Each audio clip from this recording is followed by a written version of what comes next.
Good morning, traders, and welcome to another live trading session. I will be your host for today. My name is Francois, and I'm one of the market analysts here at HFM. So without further ado, let's jump into it. Let's get straight into this trading session here today. So kicking things off, I'm going to start with the earnings season because we saw earnings season kick off last week, Friday. And this kicked off with the releases of earnings reports from JP Morgan Chase and Wells Fargo. Both of these beating expectations and giving bank stocks a massive lift. This week, however, we are going to shift our focus a bit more to the tech side, as we will be seeing the release of Netflix earnings report on Thursday.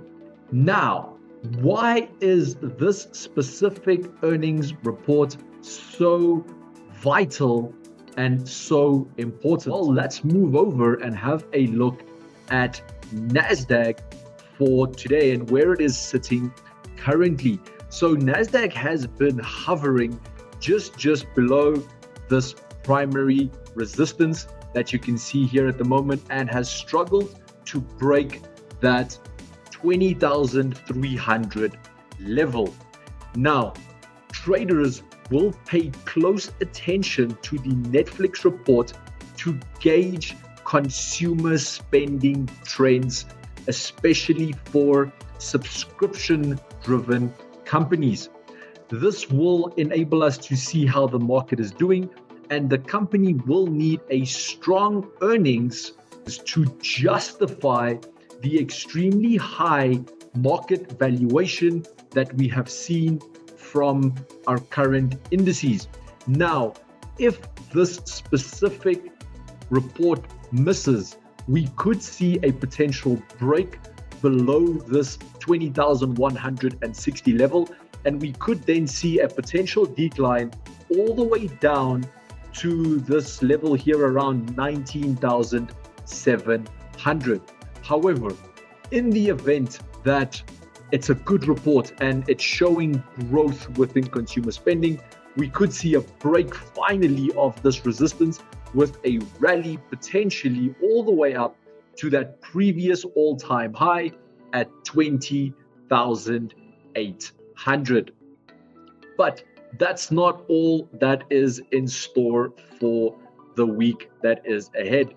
If we have a look again, Thursday is going to be an extremely busy day for traders because yes, we have earnings reports, but we have a few additional things being released on that day as well.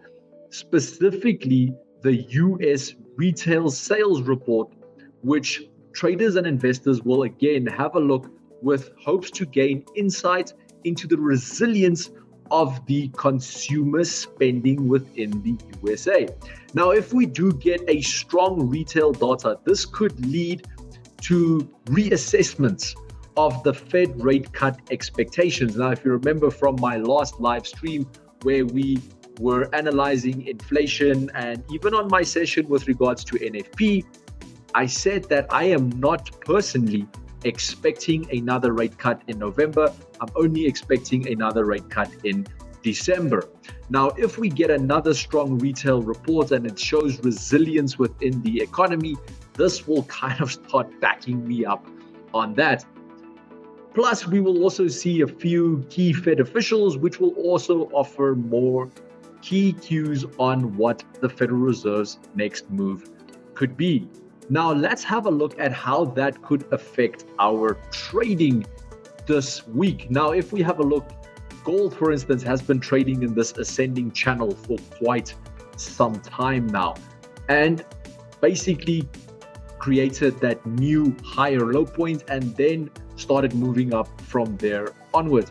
Now, what can we expect from off the market here? In my opinion, I'm believing that we could, once we get to this 2,670 level, from that point onwards, we can start to re-evaluate what the market is doing. Now, if we get a solid rejection here, we could see the market kind of staying within this range and maybe coming back down to test that 2,645 level once more.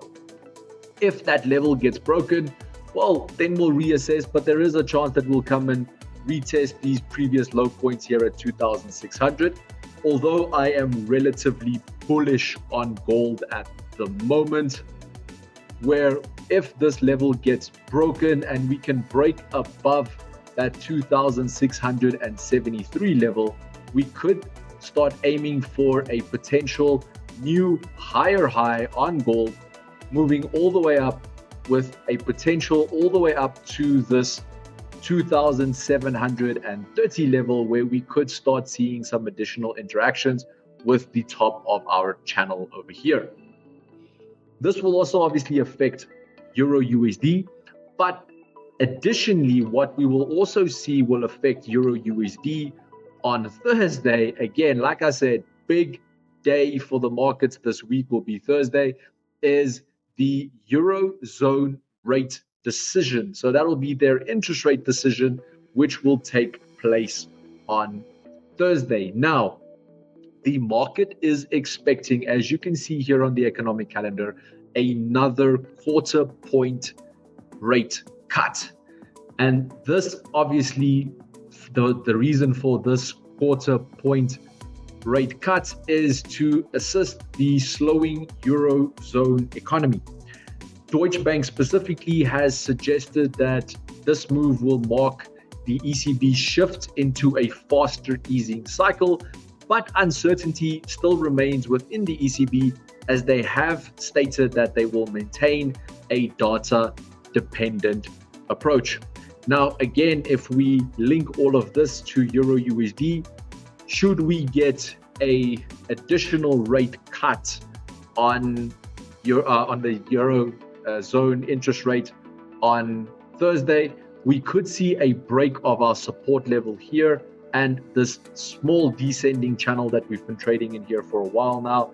And if we break below, well, let's go as far as to say, a nice round level, and we say we break below 1.089, that could trigger a larger decline. Now, if I'm going to a big time frame here, looking at a daily time frame, you can see that we have been trading in this relative uptrend. Now, if we do break below that 1.089 level, that could signal a decline all the way down to come and retest this trend line, and that would be around that 1.0786 level. For some intraday trades during this week as we lead up to Thursday's economic data release, if we do get a break above and we break out of this channel and then we break the small resistance area that we have here at 1.0954, we could see a little bit of a rally back up to this larger resistance at 1.0997. And then traders, that is it for me for this live trading session here today. I do hope that you found it beneficial and that it is going to assist you in your trading going forward. Looking forward to seeing you in our next session. And as always, happy trading.